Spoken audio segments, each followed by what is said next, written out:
Yo, I'm Donn Robb. And I'm Ozonthetrack. And we here with KUT Magazine. You did.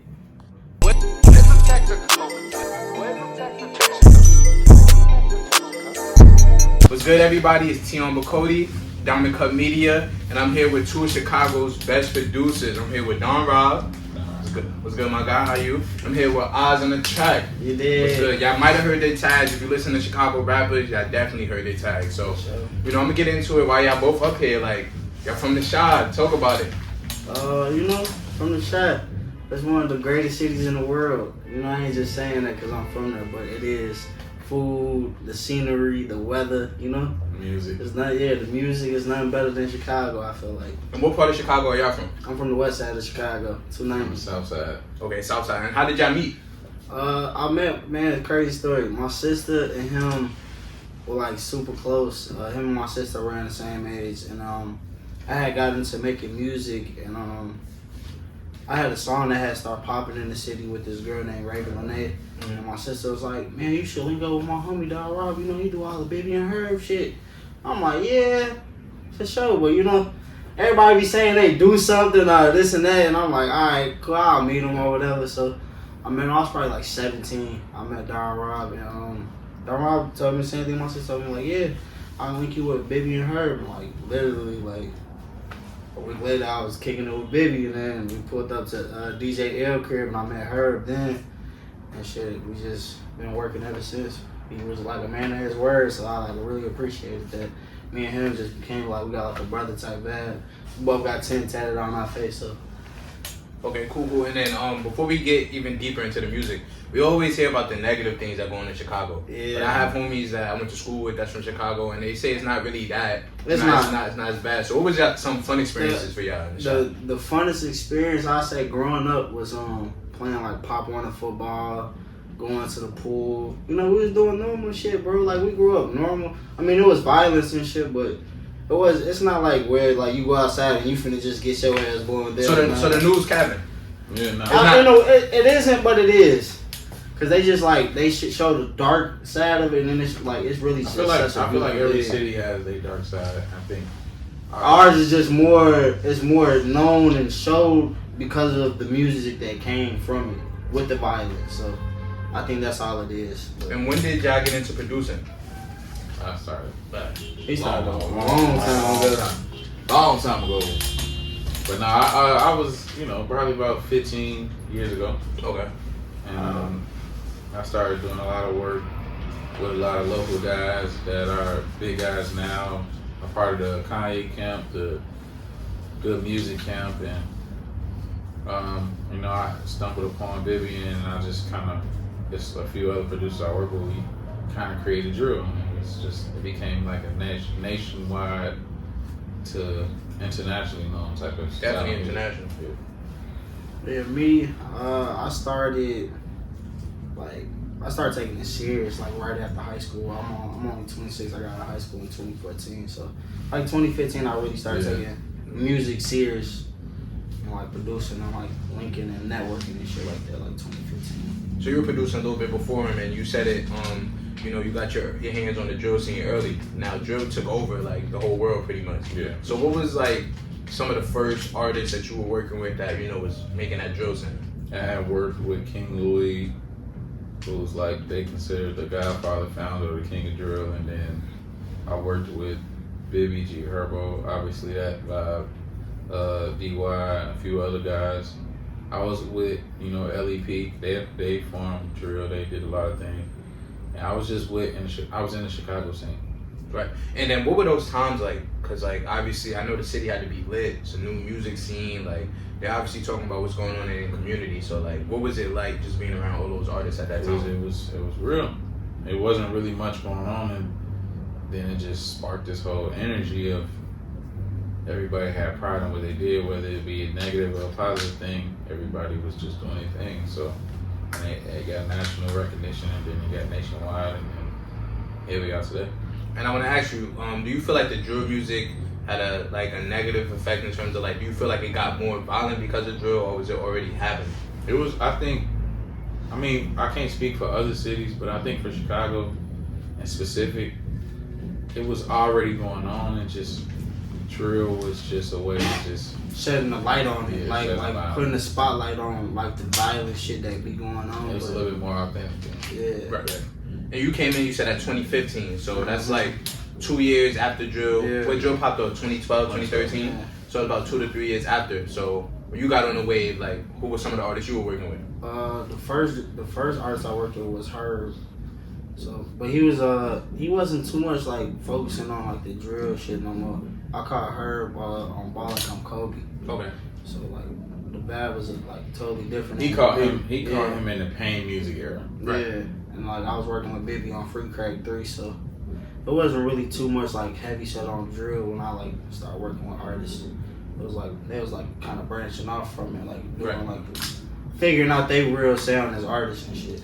And who were some of y'all influences like growing up musically that y'all would like say like, yo, this person got me into wanting to be a producer? Super producers like Pharrell, Timbaland, Yeah, Pharrell, Timbaland, fucking Scott Storches, the fucking yeah, for sure. Swiss Definitely Beats. the Neptune. Right. Shout out Neptune. Yeah, we was looking at. No Ye? From that Yeah, shout of out? I was course, gonna yeah, say, of course, he yeah. thought he came in. I thought Donn Robb was gonna say, but yeah, definitely Ye, like far as like sampling, like how we sampling. Just That's definitely Blaze. Just Blaze. We studied anybody that was having hits or was on Billboard. Like we studied these producers like down to the T. Like why like they was making certain records or like why they was doing certain shit with certain artists. Like we really studied like how to make hits and like why they were hits and shit like that. And I want to go back to Bibby and Herb because those are two of the biggest artists, at least of this generation, that come out of the shop. For sure. It's like two of the first to like pop on the drill scene. So like, how was it working with them during that time period? And then how does it feel to see like how big they got now?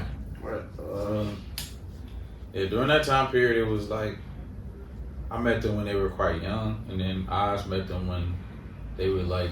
in We all the their- same age. Me, Bibby, and her, we all like the same age. So, just from then to now, for sure, it's definitely a development thing, especially with her, because I really work with her. Like I engineer him, so just seeing the progress of like him developing as an artist and like taking criticism and just like how we approach making songs now is totally different from like how we was making songs back then, for sure. I agree. Okay, cool. And then I want to know, so like, let's talk about you for a second now. Go from working with her, go from working with Bibby, you work with a few other people, but let's fast forward to this year. You got a placement on Durk album, Yeah. 7220. Yeah. That's one of my favorite albums that dropped this year. I've been a Durk fan for a minute. Yeah, I'm no, not that was- one of the that new was Durk crazy. fans. I'm talking about, I didn't see them. Yeah, with the from the long beginning, dreads, yeah, low cut, yeah. back to the dreads. L's Durk, yeah. So how does it feel like you from the shop? So like For sure. I figure you were a fan of Durk's music. Of so course, of how does it course. feel to get that placement? That placement was crazy. I got it through my brother. Shout out to Chase Davis on the beat. He was in Atlanta while Durk was working on it. He was just telling me like, man, flood me with some beats. And he just got one of the beats me and him made placed. I didn't even know that shit was coming out. I got a call from Durk label like probably like a couple weeks before the album dropped. Like, man, we finna use this song. Finna send over paperwork. So it was dope. And then just catching Durk like at a time where he like one of the biggest artists in the world was dope too. So it was a good way to start off my year. Did you happen to be in the studio with him, or did you Nah, just send the beats over? Chase was in the studio. I just Okay. sent the beats over to Chase. Chase made the play happen all the way. So I both work with Juice. From the Shy, a legend, RP to Juice. RP to Like Juice, yo, yeah. what was it like being around Juice? Because we all hear the stories like his work ethic is crazy. For He sure. has mad unreleased music. You For see him sure. freestyle Well, when I met- hours like. Like when I so mind you, he already built a relationship with Bibby, and I Bibby is my little brother, so when he was telling me he got this artist, and then I met Juice. Mind you, Chicago is post 2012, and it's that era, and it's very extra. We was Like just like tough. 2017, end of 2017. Yeah, so we get to working with him, and he comes in the studio with this vest with no t-shirt on, mid-November, cigarettes, his nails painted, all of this stuff, and then everybody was looking at this nigga like he was crazy, and I'm like yo, and then I heard the music, and I'm like, I get it, like you're a star, Right. like it wasn't just the music, it was just everything about him. He just wanted to be a star. So meeting Juice for the first time, it just kind of let me know what to look for in an artist, and let me know how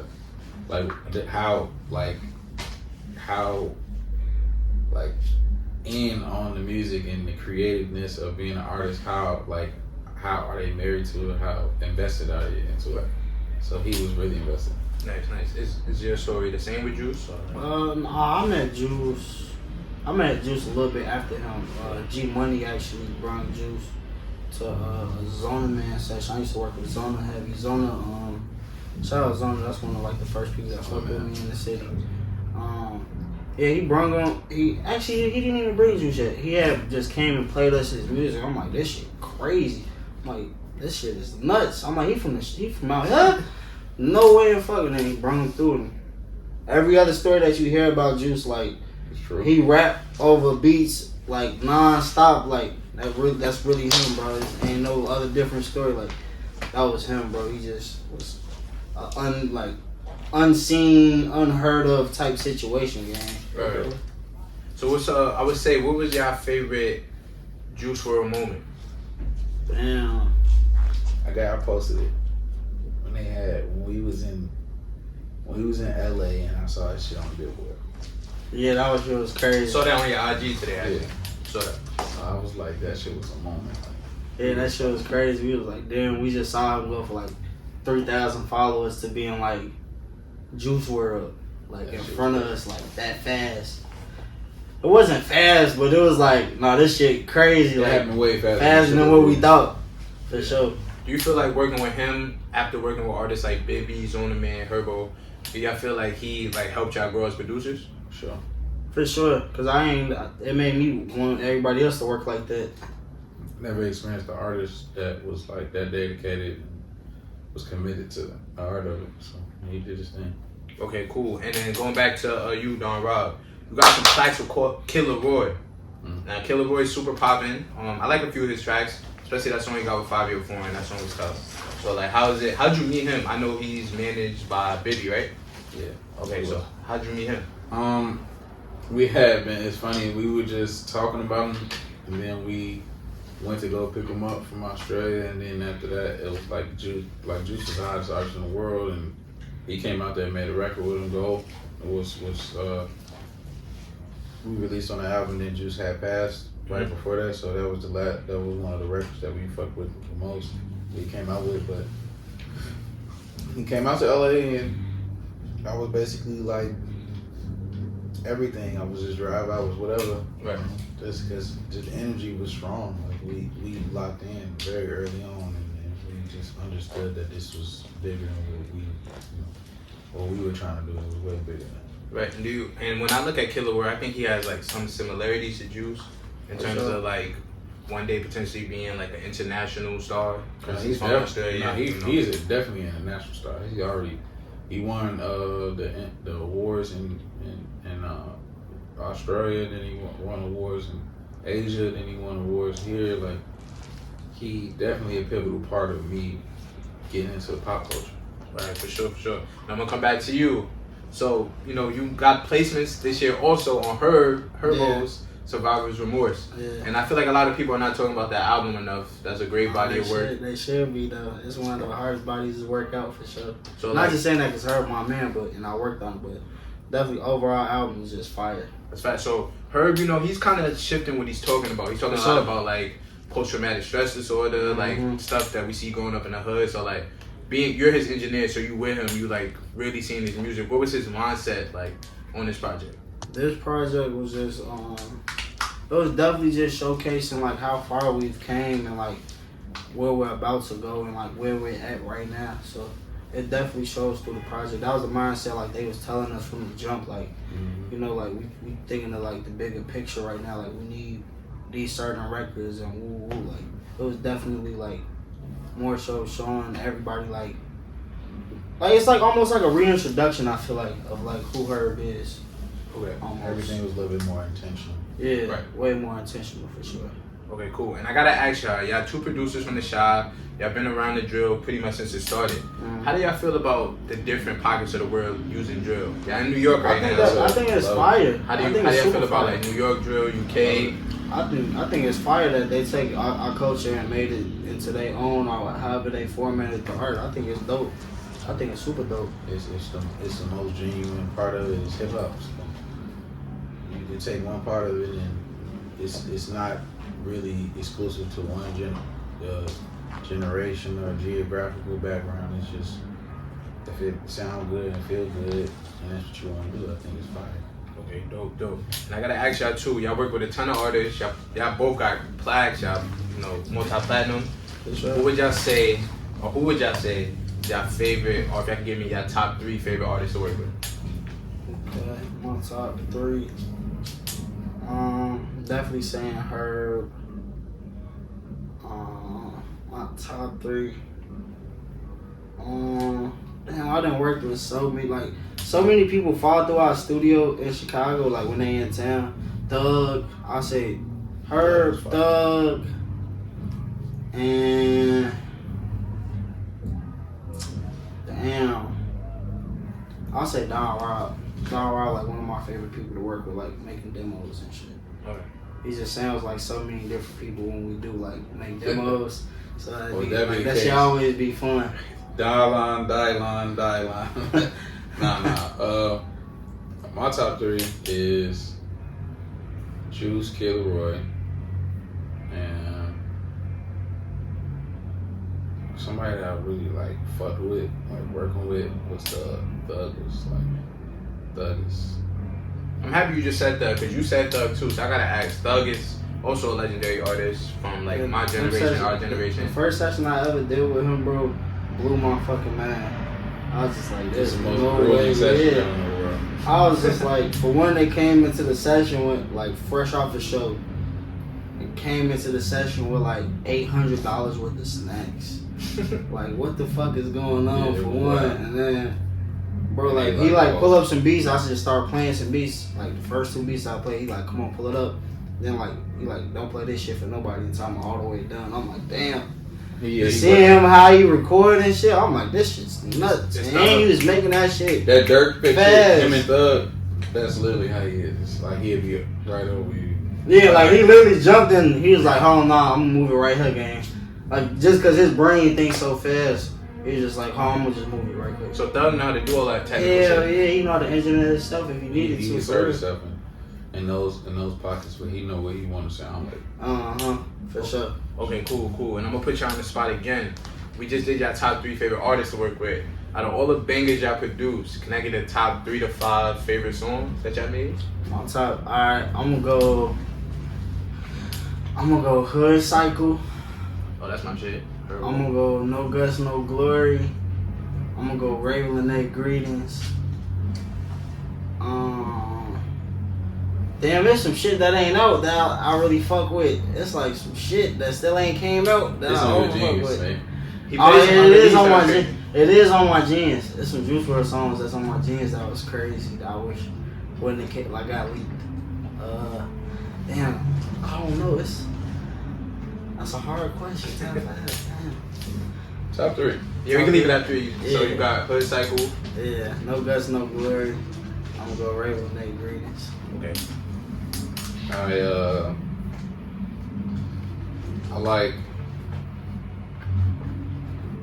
like Always Do. That's one of my favorite songs. Always Do by Laroi.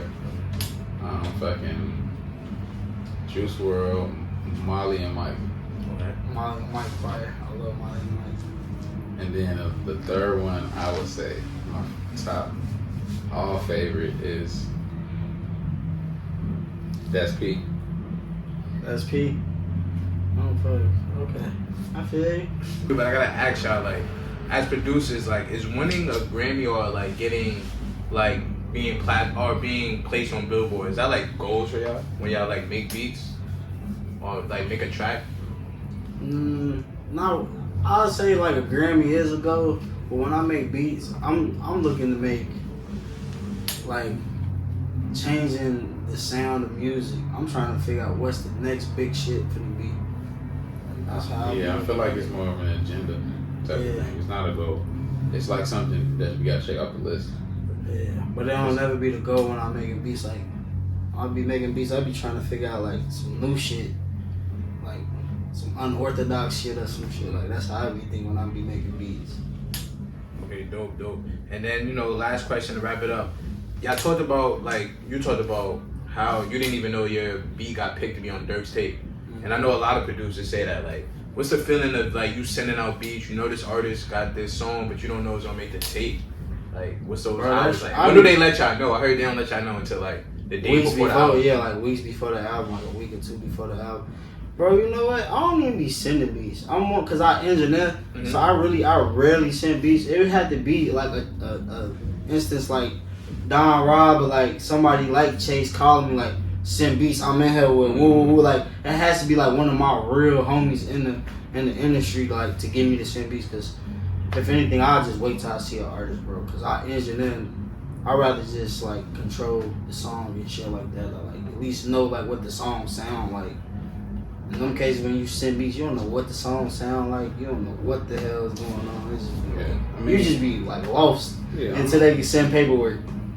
I'm on the same vibe. Like we was just talking about it earlier. Like it'd be the last minute licks. It literally be last minute licks for sure. You don't never really know it's the one until like sometimes I know it's the one when we get the record back, and then that's like a fight tooth and nail type of thing. Like, all right, you should pick this, you should pick this. But when it hit and it worked and it's perfect, it's all online, I think it'd be the best vibes. Okay, last minute. All right, and I have one more question. I was on your IG and I saw you have this thing going on, Unknown, UNKN. Can you speak about that a little bit? Unknown Music Group. Unknown Music Group is producer, label, management label, and label services label. So we do all of the latter. We do publishing as well, and then we also get into the producing artists and label sector. So we like right now, Unknown is just basically like the most known unknown. We doing all the business. We making sure that producers. I feel like most producers don't really want to be known for real. We don't want to live like rappers, and then the other guys, they want to be represented by people that understand the creative part of it. So we doing that thing, and like I think what we've been doing, especially what we've been doing, and how we've been working and being behind the scenes, is like, you know, we're just doing a really good job at that. And now I want to find other people to feel the exact same way as me. So, are you a part of the Unknown Music Group as well? I am, because that's my brother, but you know, yeah. Okay, Yeah, he always have been. All right, last question for sure right here. This is the last one. You spoke about y'all both got the 10 tats. What that stand for? If y'all can speak on that. So 10, when me and Donn Robb do produce together, cause he's skinny and I'm fat, we were like the number 10 standing next to each other. So it's like an inside joke. Yeah, no bullshit. It's like an inside joke, but also it's dead ass serious. Okay, dope. That's fire. That's fire. Okay. And then lastly, before y'all get out of here, I'm not gonna take no more of y'all time. There's a lot of producers who's gonna watch this interview, looking at y'all like, damn, they're working with some of the biggest artists. You know, I want to be like them in a sense. Right. What's some advice y'all got for those producers? I'd say, man, always try to be at the right place at the right time. I feel like it's your timing, and I feel like it's the opportunity to know about the time. So like, whatever the case may be, don't miss no opportunities for your dream. Like, if you got something to do with your girlfriend and it's an opportunity to possibly get you to that next step, cancel that shit and go for that opportunity. You never know what's gonna happen. Yeah. I've been canceled so much shit, lost friendships just to get to the next point of my career, and like now, like all my homies, like I'm proud that you did that shit. I'm glad you didn't come to the club with us that night to go do a session with whoever, like whatever the case may be. Just like take advantage of every opportunity that's ever thrown at you. That's the only way to like get to the next step. Like do 100%, 110%. Put in your 10,000 hours. Don't slack on that shit. Yeah. The only way you're gonna make it in this shit is if you give it your 100% all. If you do that, you're gonna make it. You can't half-ass it. This one thing you cannot half-ass. Sure. I mean, same thing. I mean, like my thing is getting in a room and then being consistent. So definitely being consistent. So proper preparation prevents poor performance. Like just being your shit. Plans don't fail, people fail. Just work on it real hard, put 100% in it, and then when your opportunity comes, take it, and then after that, just be consistent. Okay, for sure. So, you know, I want to thank y'all for taking the time out, kicking it with me today. Shout out to Donn Robb. Appreciate you, my boy. I was on the track. Appreciate you. And, you know, enjoy your time in New York City, man. I'm loving it. Appreciate it. All right, Tee Becoate, KUT Media, signing out.